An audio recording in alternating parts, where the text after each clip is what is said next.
What if a love story didn't end when someone died, but instead turned into a journey that saved strangers all across America?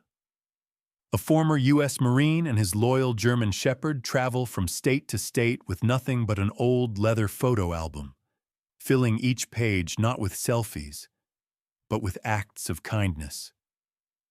In New York, they help homeless veterans survive the freezing streets. In Chicago, they build wooden shelters so abandoned children have a place to sleep. In the Arizona desert, they repair a broken well so a family can drink again. In Los Angeles, they turn an abandoned room into a music studio and give orphaned kids a reason to smile. But this journey isn't for fame or money. It's for a promise to the woman he loved and lost. And when he finally reaches the last stop, he takes the final photo, not with himself in the frame, but with his dog and the album, because the story was never about him. It was about the lives healed along the way. If you believe kindness still matters, stay with us. And if this story touches your heart, please subscribe, leave a comment, and share this video with someone who needs a little hope today. Thank you for being here, and may God bless you on your journey, just as He blessed theirs. The morning Jack Miller and his German Shepherd, Rex, rolled toward New York City.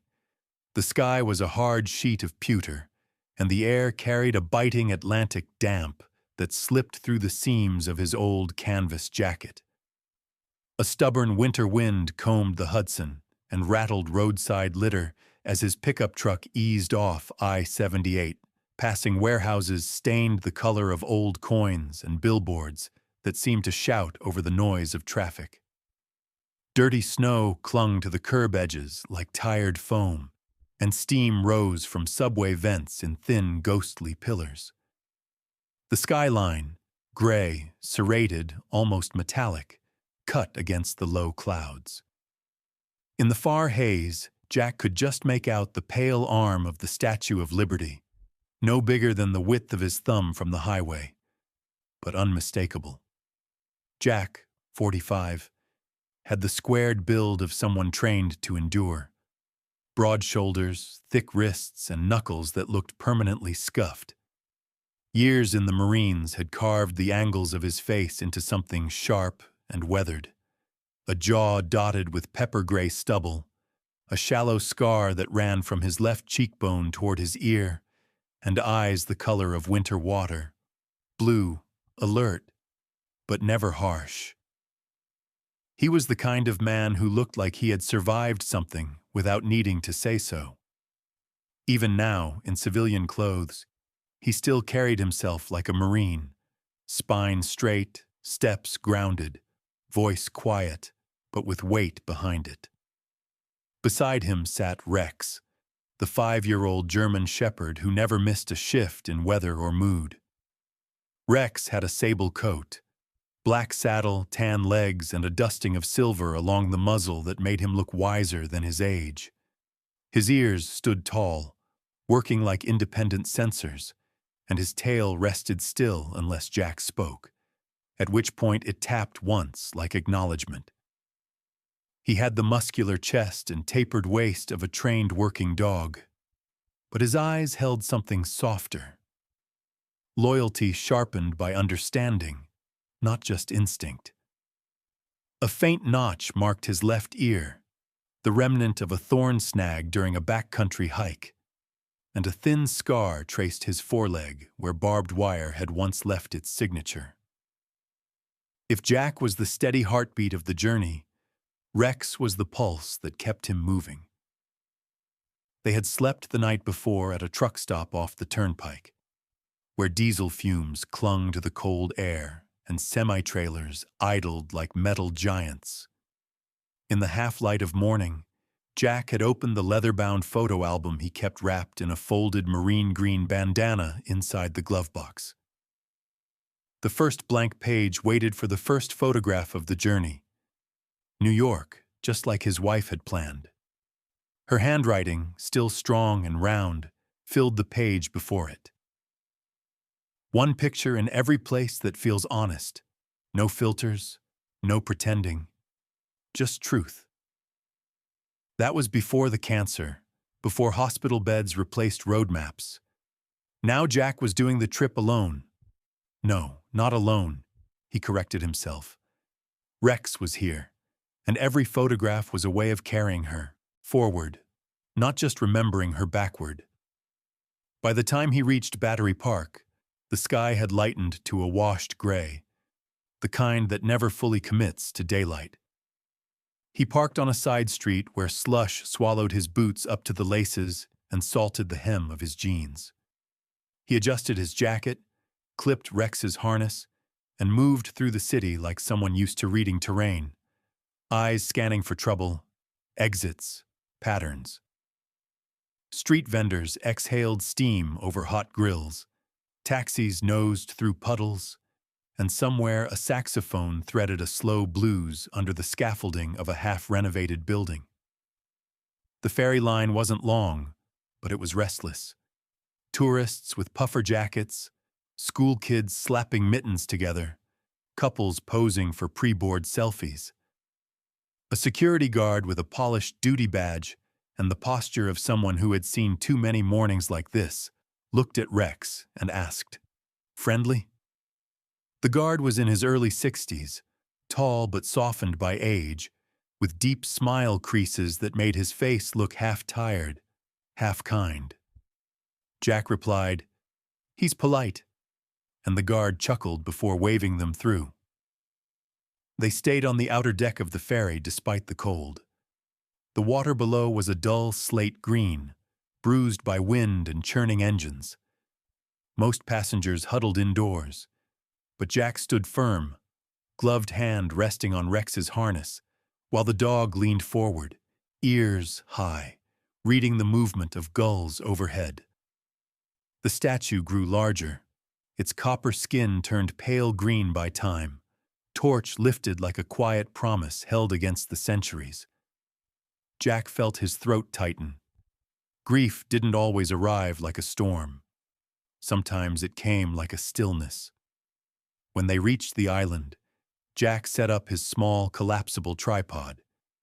He placed Rex beside him and stood with the statue rising behind them like an ancient witness. He pressed the shutter. One click. One story begun.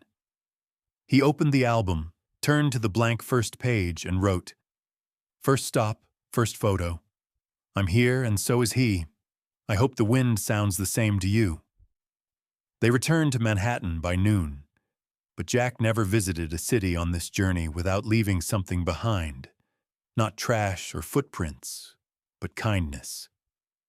He found a small, homeless encampment near the edge of a riverside park, where 3 veterans slept under patched tarps and blankets so thin they offered more symbolism than warmth. Leon was the first. A former Army truck driver, late 50s, large-framed but shrinking inside clothes that no longer fit the body he once had. His beard was thick, white-threaded, uneven. He didn't speak much, just nodded when Jack handed him food and murmured, "You're a good man," the words dragging like an anchor. Carl was younger, maybe 40, with long, restless fingers that betrayed an old skill, fixing radios, cleaning rifles, taking apart machines. His cheeks were hollow, his hair uneven like he had cut it with dull scissors and resolve. He asked Rex's age, and when Jack answered, Carl grinned a missing tooth smile and said, "That dog's got the kind of eyes that follow orders but think first." The last was Denise, wrapped in a coat 2 sizes too big, wool cap dragged low over frizzy curls. She had served in the Navy as a logistics clerk and now slept with her backpack as a pillow and a street grate as a heater. She refused food at first. Habit, not pride. But when Rex gently set his paw on her boot and looked up, she let out a breath that became a laugh, small but real. She took the sandwich. "Thank you, sweetheart," she whispered, not to Jack, but to Rex. Jack didn't stay long. he never stayed long. The point wasn't to fix lives, only to soften the day. As the sky dimmed into evening and lights flickered across the river, Jack and Rex walked back toward the truck. The city roared behind them, horns, sirens, conversations in a dozen languages, but somehow it all felt quieter than the space inside Jack's chest. He looked down at Rex. "One photo down, buddy," he said. Rex wagged once, slow and sure. The road waited, and the album was still mostly blank. The highway stretched flat and silent beneath the snow-bruised sky as Jack Miller drove west toward Chicago, the city rising slowly from the horizon like a steel shoreline. The temperature had dropped sharply since New York, so cold that the truck's windows filmed with frost even with the heater on, and the world outside looked powdered in white chalk. Rex sat upright in the passenger seat, tail curled around his paws, his breath fogging against the glass as he watched the landscape shift from endless interstate to the concrete bones of Illinois suburbia. The closer they came to the city, the more the wind changed character. No longer coastal and wet, but a biting Midwestern cold that cut through clothes and rattled street signs like loose metal. The sidewalks were lined with frozen slush, the river a sheet of dull ice, and brick buildings looked older in winter, their edges softened by snow. Jack didn't come to Chicago for the view. He came because of a post he had seen on a veteran support forum the week before. A small community group was building temporary wooden shelters for orphans living near the riverbank, kids who slipped through the system and slept in tents under viaducts. The group needed volunteers with strong hands and construction experience. Jack had both. He parked near a warehouse that had been converted into a supply hub and stepped out into the wind, pulling his jacket tight. Rex leaped down beside him, paws hitting the snow with the quiet confidence of a dog built for endurance. Inside, the place smelled of pine lumber and coffee. Volunteers moved in purposeful lines, sorting tools, stacking boards, checking blueprints taped to the wall. The leader of the project, Mark Holloway, stepped forward to greet Jack. Mark was in his early 50s, a compact man with arms thick from years of carpentry, salt and pepper hair tied back in a short tail, and a trimmed beard that framed a mouth set in an almost smile. His eyes were green and sharp, the kind that measured a person before they spoke. He had once been a firefighter, he explained, but retired after a warehouse collapse left him with a permanent limp in his right leg. Even with the injury, he moved with authority, cane in one hand, clipboard in the other. His tone was brisk but welcoming. "We build fast, but we build right," he said. "If you're here to work, you're family." Another volunteer, a young woman named Emily Carter, was stacking insulation sheets. She was no older than 24, slim and long-limbed, with a brown ponytail escaping from a knitted hat and freckles dusting the bridge of her nose. Her cheeks were flushed from the cold, and her breath came in little clouds. She explained she wasn't military. She was a social worker who refused to wait for paperwork to save kids who needed warmth right now.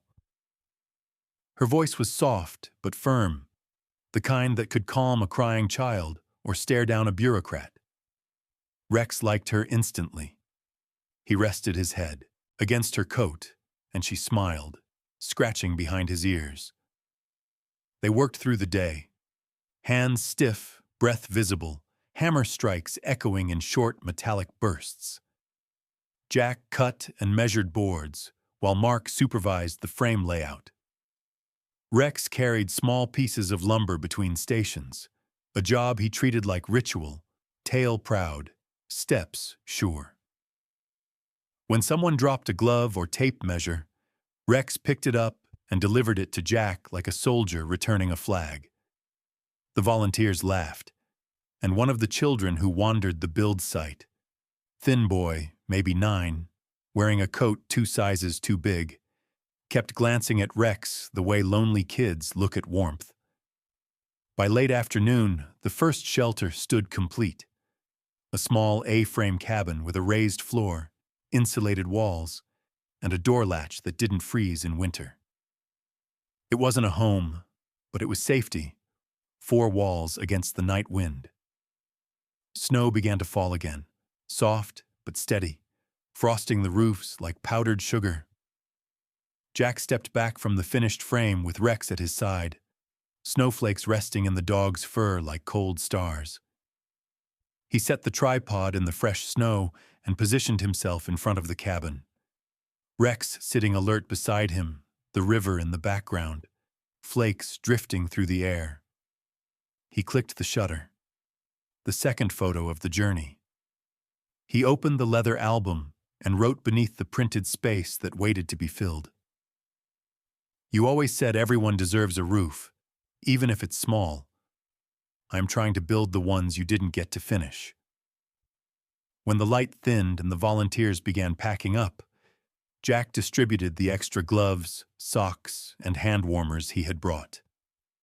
The boy in the oversized coat waved shyly at Rex before disappearing into one of the new shelters.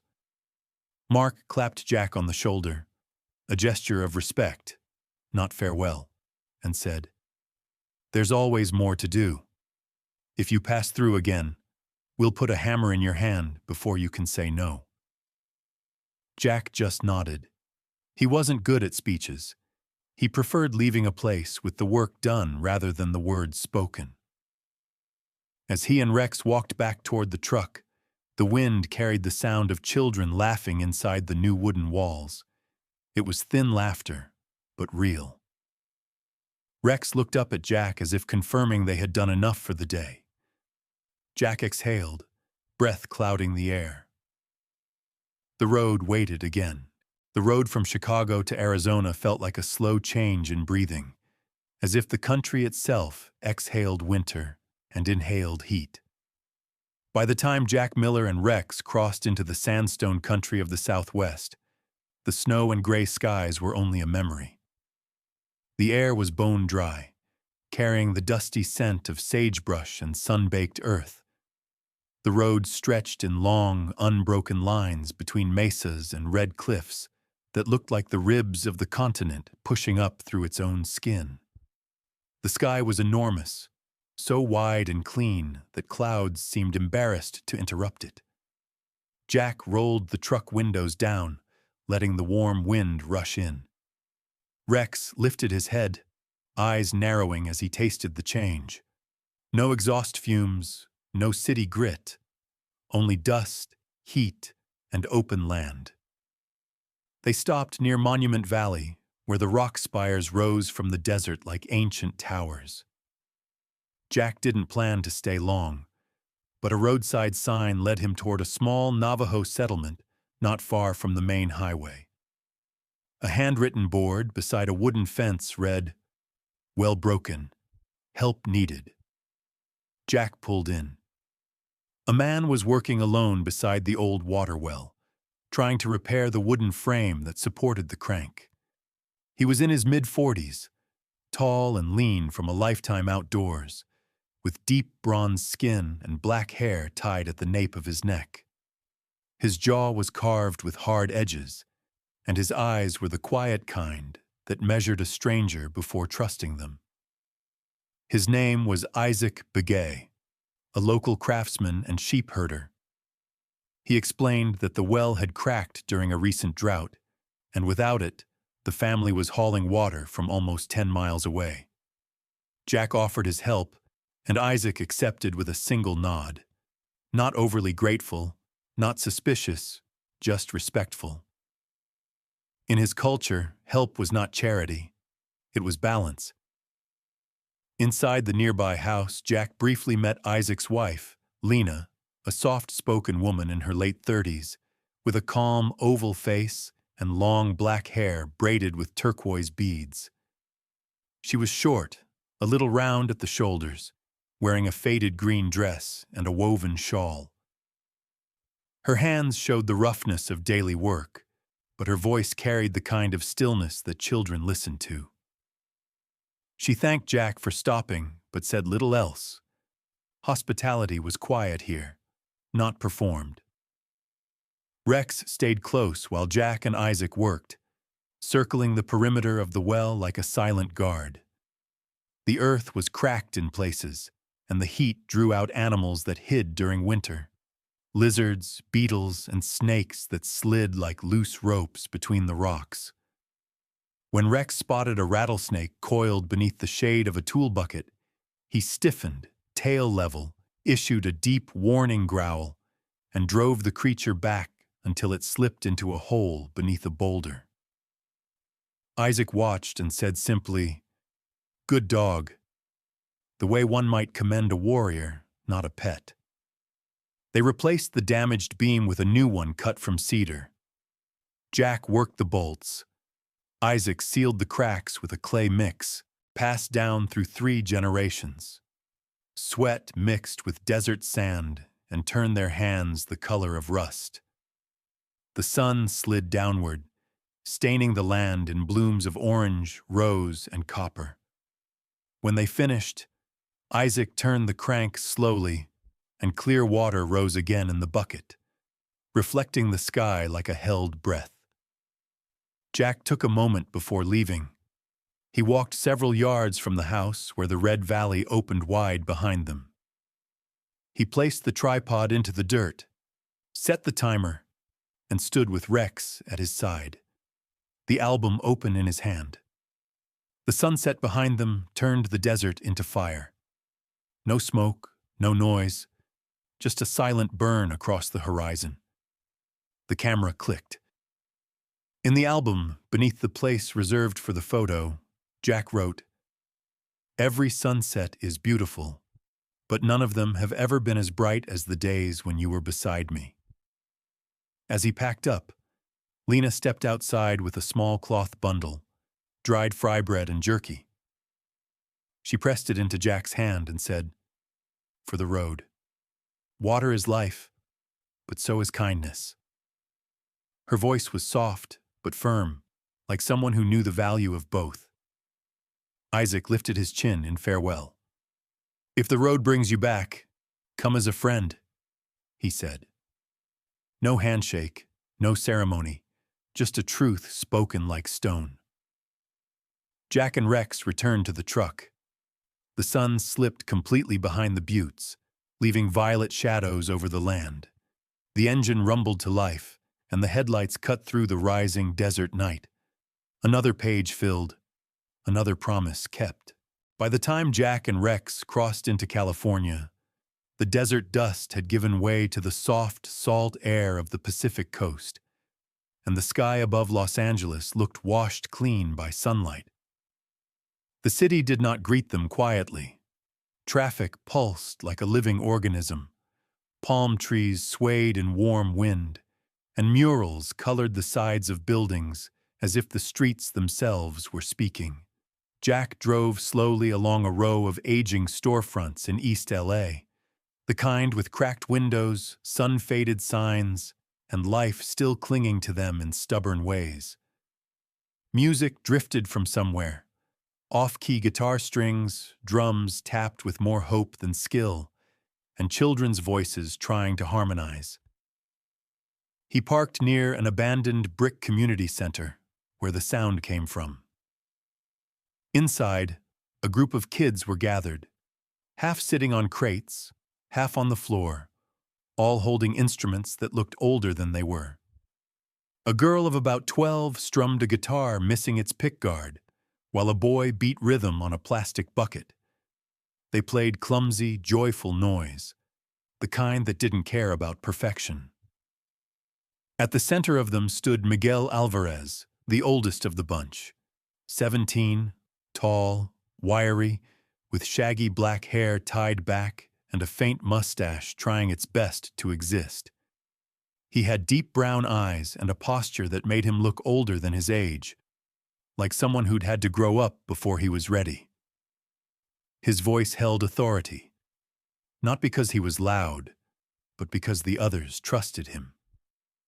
When Jack stepped inside, Miguel paused mid-strum and looked up, cautious but not afraid. Kids who learn to survive on the streets know the difference between danger and strangers.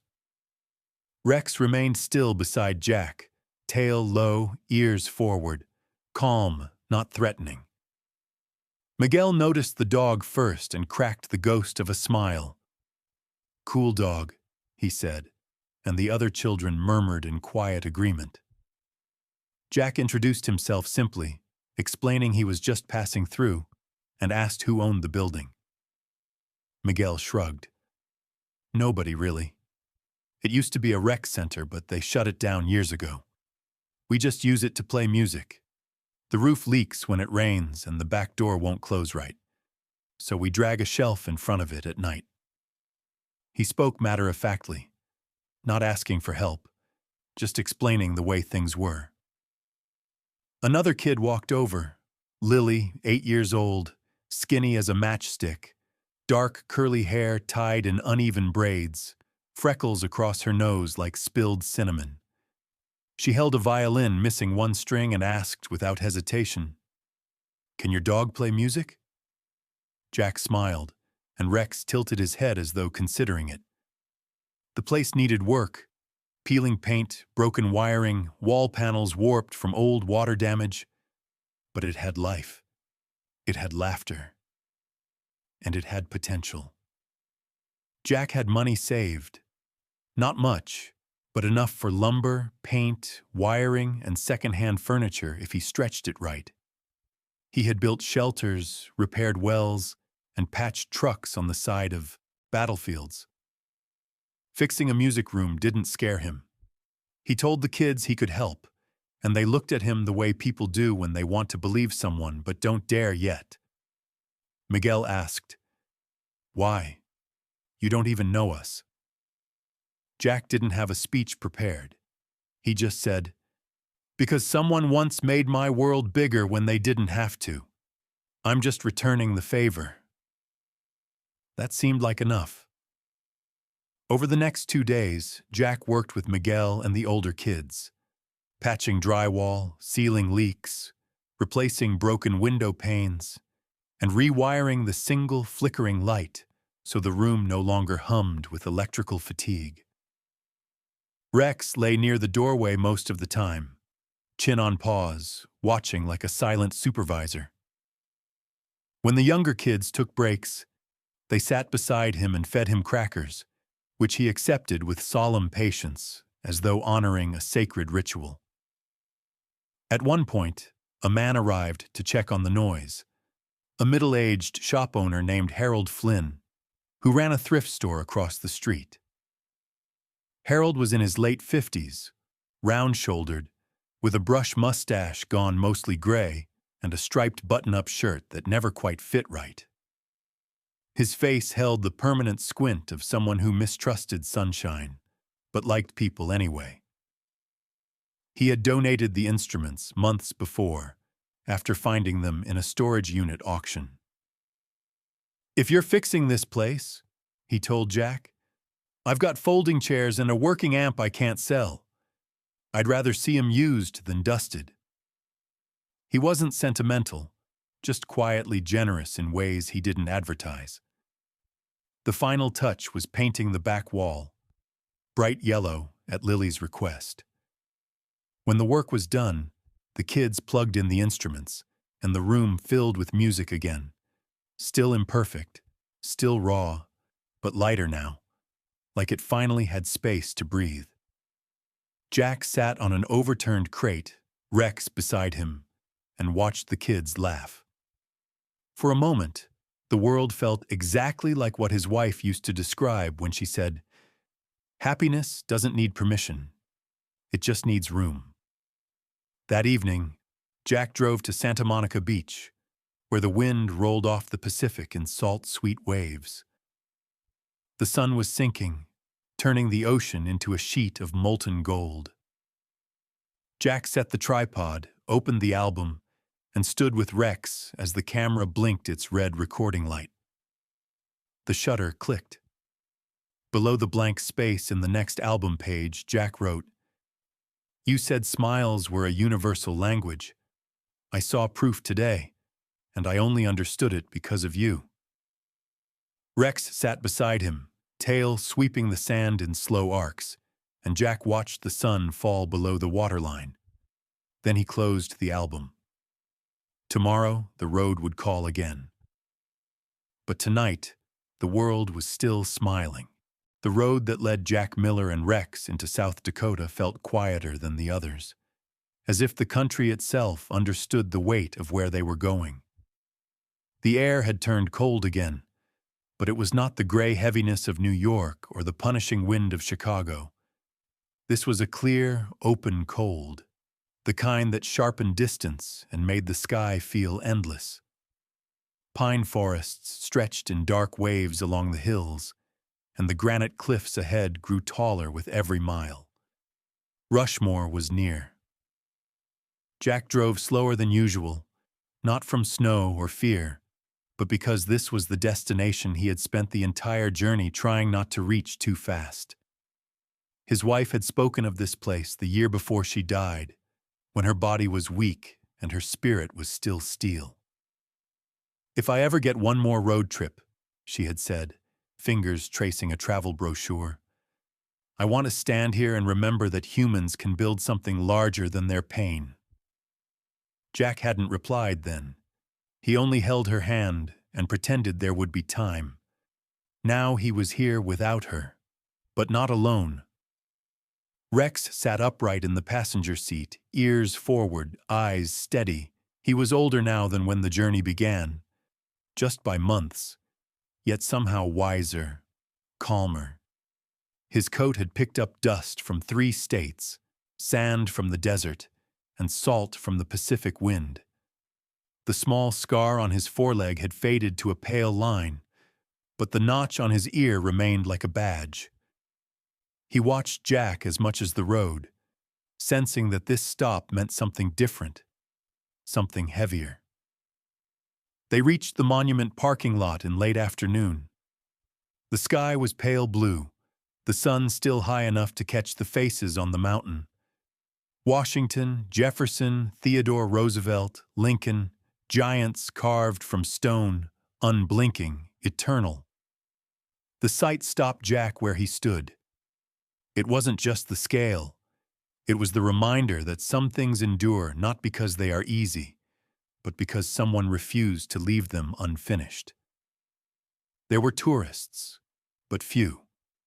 A couple taking photos near the railing, a family in winter jackets, and an older ranger clearing snow from a walkway. The ranger, Thomas Green, nodded in greeting as Jack approached. Thomas was in his early 60s, tall but slightly stooped, with white hair trimmed short and a weather-beaten face that looked like it had spent decades under open skies. He had the quiet demeanor of someone who knew how to speak only when necessary. His gloved hand rested on a shovel handle, and when he noticed Rex, he smiled with soft surprise. "Good-looking shepherd," he said. "They make fine partners." His voice carried the tone of a man who had once served, calm, disciplined, edges softened by time. Jack nodded in agreement, but didn't linger. He walked toward the overlook, where the stone railing framed the view perfectly. Instead of setting up the tripod for another picture of the two of them, he placed the album on the ground, opened to the last blank space, and called Rex to sit beside it. The dog obeyed, lowering himself with slow dignity, tail curling to one side, eyes forward toward the monument. Jack stepped out of frame, lifted the camera, and took the shot. No man in the picture, only the dog, only the album, only the mountain. A final entry that said everything without needing his face in it. He picked up the book and wrote beneath the reserved space, "Our journey has ended, but the story is still moving." Love did not stay behind. It kept walking. He closed the cover. For the first time since he left home, the album felt complete, not because it was full, but because it no longer needed to be filled to have purpose. The trip had started as a promise to a memory, but somewhere along the way, it had become a promise to the living, to the homeless veterans in New York, to the children in Chicago and Los Angeles, to a family in the desert, to strangers whose names would fade but whose days had been changed. Rex nudged Jack's hand once, as if confirming the moment. Jack exhaled slowly and looked back at the mountain one more time. "All right, buddy," he said, voice low, steady. "We're not done helping people, just done running from the reason why." They returned to the truck. The engine came alive. The road stretched on, not as escape, but as invitation. Jack drove forward, not to finish something, but to continue something. And Rex watched the world ahead, ready for the next stranger who might need them. Sometimes, the greatest miracles don't arrive as thunder in the sky or angels in golden light. Sometimes, they come quietly, in the shape of a warm meal handed to a stranger, a song shared in a broken room, a repaired well in the desert, a wooden shelter built in the cold, or a loyal dog who never leaves our side. We don't always get the miracles we pray for, but God often gives us the strength to become a miracle for someone else. Jack and Rex discovered that the world is full of small, holy moments. Moments we miss when we hurry. Moments we feel when we choose kindness. Moments where God whispers through the people we help and through the people who help us back. And maybe that's the real message of this journey. You don't have to change the whole world. You just have to change the world for one person at a time. If this story touched your heart, even just a little, then maybe you are already part of a miracle in progress. May God bless every person watching this. May He carry you through the storms, guide you in the dark, and remind you, just like Jack learned, that love never dies. It just finds new places to live. If you believe the world still needs kindness, if you believe love can travel farther than pain, then please, like this video, to help the message spread. Comment something you are grateful for today. Let the world hear your light. Share this story. Someone out there may need it more than you think. Subscribe to the channel so you can walk with us in the next journey of hope. And if you're watching this, you're already part of the family we're building here. May God bless you, protect you, and guide your steps wherever you go.